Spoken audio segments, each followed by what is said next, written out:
Egypt's Coptic Orthodox Christians celebrate Christmas on January 7th, but there are no glittering lights on the streets of Cairo as their holiday approaches. Religious celebrations are subdued and their mood is somber. Christmas Eve Mass will be held in churches all across the country today, as it has been for centuries. Pope Tawadros II will travel from his home in the coastal city of Alexandria to lead the main service at the Coptic Orthodox Cathedral in Cairo.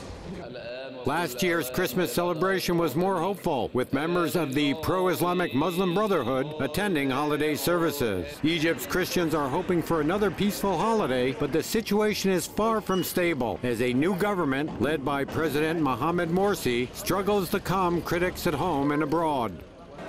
Coptic Christians make up about 10% of Egypt's population, but they have been discriminated against and sometimes killed for centuries. Copts today are dismayed to find that they are even less empowered than they were under the autocratic former president, Hosni Mubarak. Christians have long faced some degree of persecution in Egypt, and their safety depends partly on the ability of the state to protect its minority citizens. The Coptic Church maintains an official distance from political affairs, but in practice, the two cannot be separated.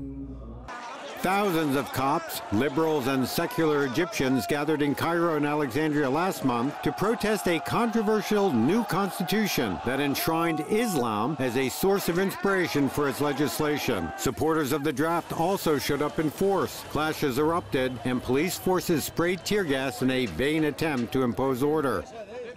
Amid the upheaval of the past several years, the number of Egyptians and Copts fleeing the country has swelled. Asylum seekers have doubled since 2011.